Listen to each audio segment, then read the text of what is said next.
Hope you all are fine. I am Kalani Trivedi, continuing the lecture of TY BCom Same 5, that is of English subject.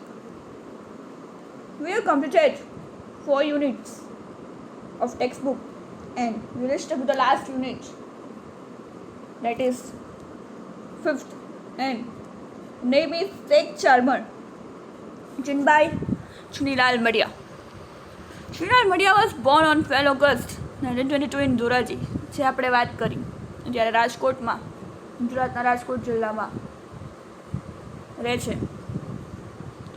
Gujarati લેખક ચુનીલાલ મડિયા.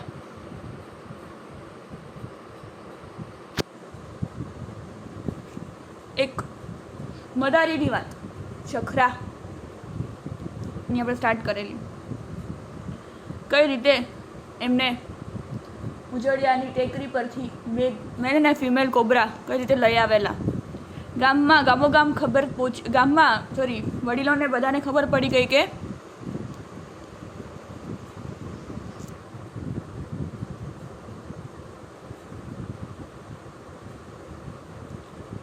ચખરા છે એ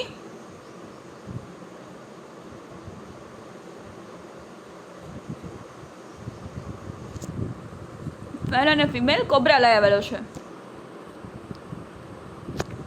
show ચાલુ કર્યો.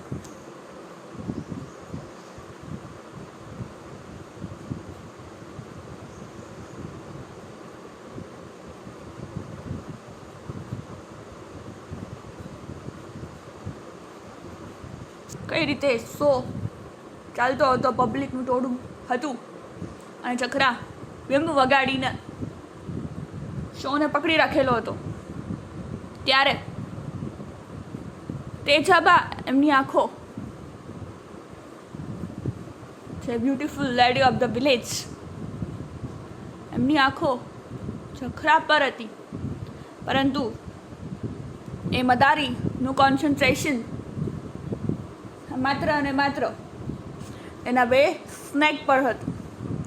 એનું attention કેમ લેવું? કેમ કે જેજાબાના હજુ સુધી મેરેજ નથી થયા, કારણ કે એમને એમના મેચ કરે એવું કંઈ મળતું નહોતું. એટલે એમને પહેલી વાર જોઈને જ ચખરાને એવું લાગ્યું કે નહીં, આ માણસમાં કંઈક દમ છે. એટલે એમણે પોતાની બેંગલ્સ એમને ત્યાં ખખડાવી પાડી એના બાલ્કનીમાં. એટલે અવાજ આવ્યો, એટલે 2 સેકન્ડ માટે, and in that wink of moment, just in a brief moment, ચખરા had the experience of his lifetime. એમણે ત્યાં જોયું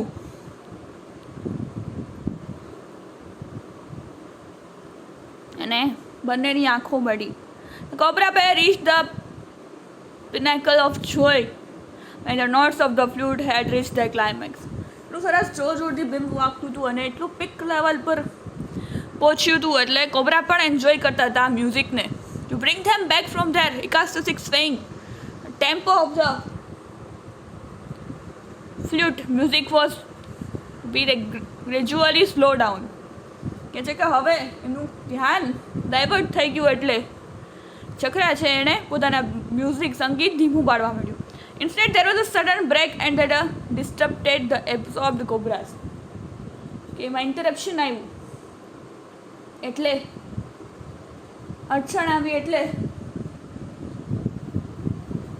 કોબરા ડિસ્ટર્બ થઈ ગયા. કે અચાનક મસ્ત વાગતું હતું, એમાંથી મ્યુઝિક ધીમું પડીને બંધ થવા પર આવી ગયું. The chant agony was terrible and the worm rat and the consequent poison were still more terrible. With a frightening hiss, the hood of the cobra struck Chakra's palm. કોબરાએ આવીને ચખરાને ડંખ માર્યો. Its sharp teeth made a wound there અને ઈજા પહોંચાડી, ઘા પાડ્યો. The flute slipped from Chakra's hand. There was a confusion in crowd, but Chakra was still alert. He somehow managed to get cobras back in the basket. Very soon a glass green round mug rose where the cobra had stuck. The coins that the appreciative audience had thrown over him remained untouched. શું કહે છે? The audience coin નાખેલા હતા એ પણ એમનેમ રહી ગયા.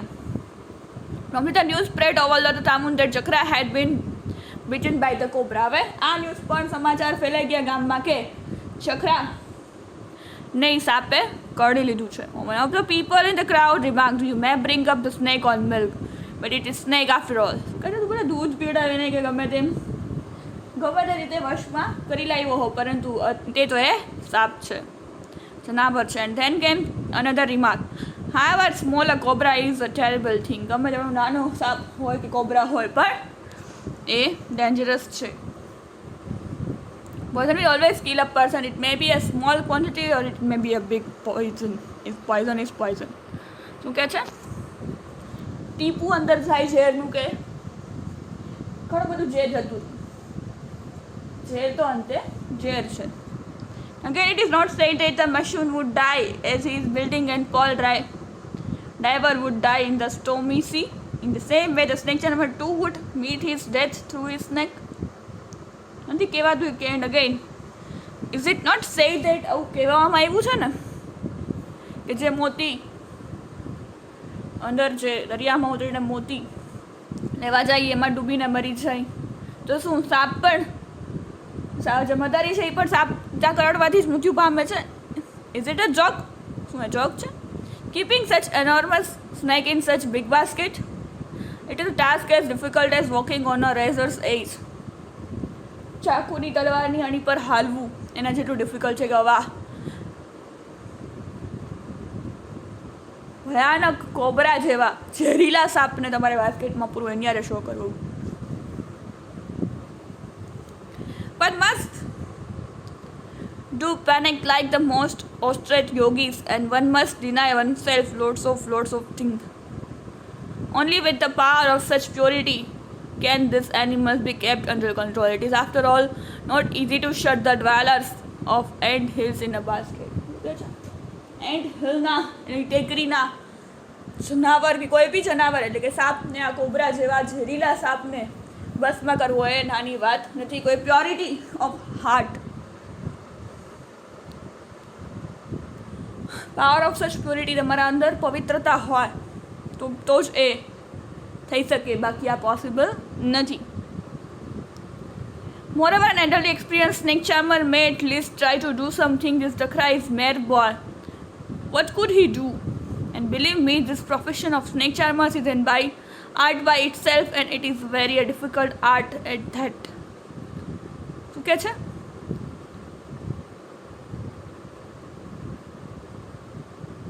કે ભાઈ જે કોઈ મોટી ઉંમરના જે સ્નેક ચાર્મર હોય કંઈક કરવા માટે કંઈ કરી લે સાપ કરે તો, પણ આ તો જખરા છે, નાનો છોકરો છે, વોટ કુડ હી ડુ, એ શું કરી શકે? And believe me, the profession of snake charmer is an art, એ કલા છે. આ સ્નેક ચાર્મર એટલે કે સાપ સાથે શો કરવો, મદારી. It's very difficult art at that, અને એ બહુ મુશ્કેલ કામ છે. You must look after the snake as if they are your own children. સાપને રીતે પાડવા પડે જેમ તમારા બાળકો હોય. If you catch them you can't keep in your basket longer than a fortnight. શું કહે છે? ઇફ યુ કેચ ધેમ, અગર તમે પકડી લીધા તો તમે એને એક રાતથી વધુ તમારી બાસ્કેટમાં ન પૂરી શકો. Even with an limit is a joke to have pad of cobras dance to tune of the flute just for the sake of few coins. You must have a heart of steel.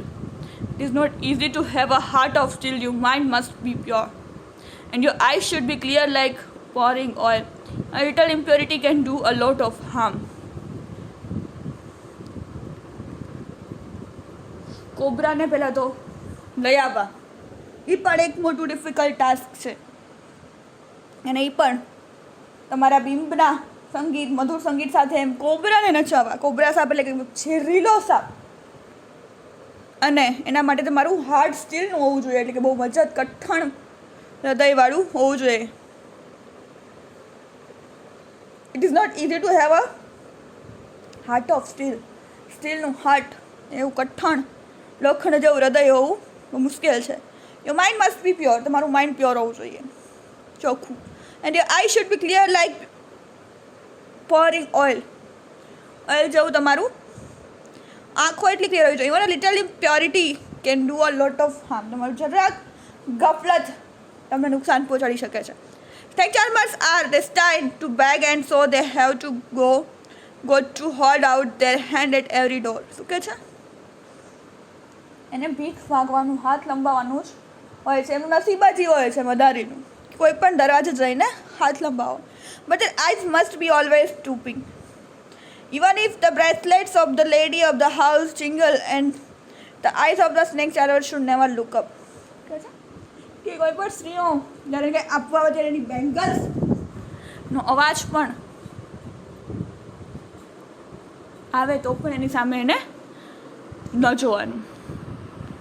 This is how you can along the path of knowledge, and knowledge is like mercury. Only the deserving and the learned can digest it. જે મહેનત કરે છે એ જ આ knowledge જ્ઞાન મેળવી શકે છે. The meek and weak can't hope to do it. Weak લોકો, નબળા લોકોનું કંઈ કામ નથી. It is easy to learn to trade of the snake charmers, but it's difficult to acquire real mastery of the art. Only genius can do it. શીખવું easy છે, પરંતુ સાપ પકડતા આપણે શીખડાવે છે. શીખવું ઇઝી છે, પરંતુ એને માસ્ટરી કરવી એના ઉપર એ only genius can do it. એ કલા છે જે જીનિયસ કહી શકે. The Hua and Vachda, who was the greatest expert in the whole area, come to relieve Chakra of the poisonous sign of the cobra. ભૂવા અને વછડા, આપણે જે ગામડામાં બધા હોય ભૂવા આવે બધું ઉતારવા, ઝેર ઉતારવા, જે એને બોલાવવામાં આવ્યા એક્સપર્ટ, અને ચખરાનું જે કોબરાએ ડંખ પાડ્યો હતો એ ઝેર કાઢવા માટે એને બોલાવવામાં આવ્યા.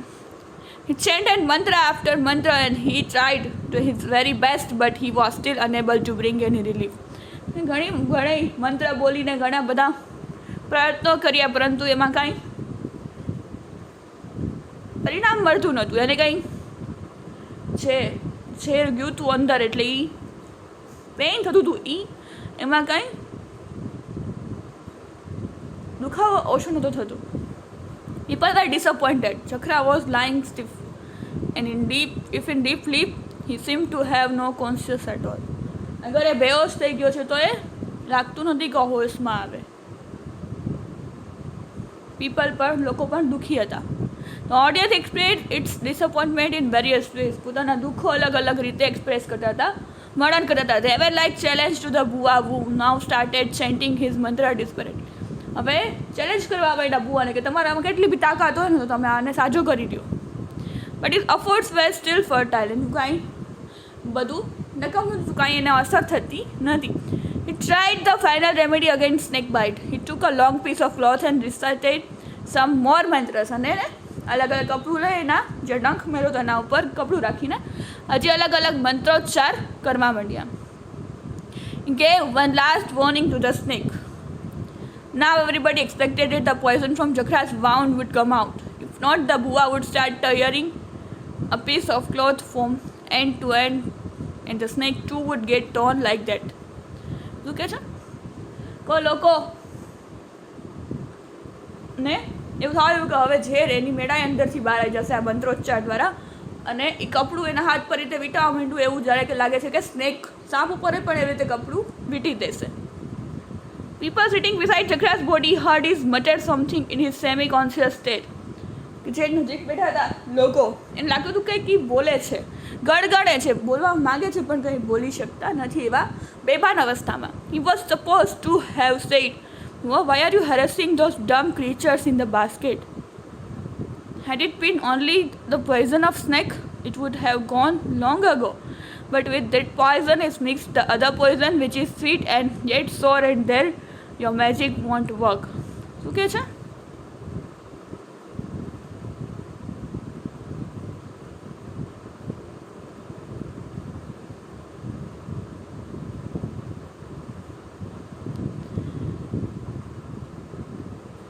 He was supposed to have said, કહેવા માંગતો હશે, ભૂવા, why are you harassing those dumb creatures in the basket? કે એ મૂંગા પ્રાણીને તમે શું કામ હેરાન કરો છો? Had it been only poison of the snake, it would have gone long ago. But with that poison is mixed that other poison which is sweet and gets sour, and there your magic won't work. કે એના સાપ ના જે ચડી ગયું છે મને, હવે એમાં કાંઈ અસર નહીં થાય, ગમે ને એને હેરાન કરો છો. તમારું મેજિક પણ, તમારી તંત્રવિદ્યા પણ કાંઈ કરી શકશે નહીં. And even before the Bua could properly try his last trick, Jakhra હેલે લાઈફલેસ. શું કહે છે કે બુઆ એની લાસ્ટ ટ્રીક ટ્રાય કરે એ પહેલાં તો જખરાની બોડીમાંથી નાનપંખીડું ઉડી ગયું હતું, પ્રાણ જતા રહ્યા હતા, શ્વાસ બંધ થઈ ગયા હતા. But those two eyes glistening bright behind the balcony door remained fixed on Chakra's body. તેજાબાની આંખ હજી એના પર જ મંડાયેલી હતી. This was all about the story. Alluring એટલે very attractive ને ગમી જાય એવું. Adorous એટલે ડિફિકલ્ટ, મુશ્કેલ. Asceticism એટલે practice of living a life of એક્સક્યુટી, અવોઇડિંગ ઓલ પ્લેઝર્સ, તમારા બધા આનંદ મોજ શોખને છોડવા. Bellows device with an air bag use to blow air into a fire, જે ફૂંક મારવાની પાઇપ હોય ને એવું. છત્ર એટલે અમ્બ્રેલા, છત્રી. Climax the point of highest excitement, બહુ મજા આવે એવું એક પોઈન્ટ, ક્લાઇમેક્સ. કાઉન્સલ એટલે એડવાઇસ, સલાહ. લેઝલિંગ એટલે બ્રિલિયન્ટ, હોશિયાર. ધતુરા એટલે પ્લાન્ટ, આપણને ધતુરો ખબર જ છે. ઇલોક્વિટલી, એક્સપ્રેસિવલી, ફ્લુઅન્ટલી, સરસ મજાનું મધુર સંગીત. ઇવોકેટિવ એટલે something which makes one recall memories or images, કોઈની મેમરીઝ યાદ કરવી. ફેંગ એટલે સ્નેક્સ, ટૂથ એટલે કે દાંત. ફર્ટાઇલ, યુઝલેસ, નકામું. ગ્લિટરિંગ એટલે shining, ચળકતું. Hood is a part of cobra's head and neck which is enlarged when the snake is agitated. Hood એટલે જ્યારે તાનમાં ત્યારે એના માથા પર જે ઓલું દેખાય એને કહેવામાં આવે છે. Inherit, to receive something after death of previous owner, એના વારસામાં આવું. ઇનહેરિટન્સ એટલે વારસાગત, પરંપરાગત, જે એના વારસામાં આવે. Soft ringing sound of made by jewellery, jingle, બંગડીનો જે અવાજ થાય. લસ્ટર, શાઇન ઓર ગ્લો, ચળક. Mercury, poisonous element fiercely believed to have healing properties. Millet, a food grain grown in regions with poor soils, કે જે food અનાજ ઉગાડવામાં આવે છે એ પ્રદેશોમાં એવી માટી. મિક એટલે કે જેન્ટલ. પેરેફેરેન્લિયા એટલે collection of equipment needed for something, કંઈક કરવા માટેના ઉપયોગી સાધનો. Proportion, something that has the correct or desirable size or dimensions, ચોક્કસ માપ. Puff, breathe in short gaps or with a lot of effort, જે હવા ભરવી, ફુગામ ભરવી પડે, જેમ કોઈ પણ ઇન્સ્ટ્રુમેન્ટ વગાડવું હોય તો તેમાં હવા અંદરથી ભરવી પડે, એને કહેવાય puff. Razor's edge in a very crucial position એટલે કે બહુ જ મુશ્કેલી ભર્યું. રેપ્ટ એટલે કમ્પ્લીટલી અટેન્ટિવ, જે કોન્સન્ટ્રેશનથી જોવું, કમ્પ્લીટલી એના પર જ ફોકસ કરવું હોય. સ્ટૂપિંગ, અ બેન્ડ વન્સ હેડ ડાઉનવર્ડ્સ, માથું ઝુકાવવું. Tempo, a speed at which music is played, જે મ્યુઝિકનો ટેમ્પો કહે ને ટેમ્પો બરાબર નથી. ગીતને આપણે જોતા હોય મ્યુઝિક શો તેમાં બતાવે ટેમ્પો બરાબર નથી, મ્યુઝિક જે રીતે વાગતું હોય એનું સુર. Vigilant, to keep careful watch over something, જેમ જાતનો શો કરતા હોય તો એના પર ધ્યાન રાખવું પડે કાળજીપૂર્વક, એને કહેવાય વિજિલન્ટ. Wrath એટલે એંગર, ગુસ્સો. It's all about this lecture. We will continue in the next lecture. Thank you for listening. Have a nice day.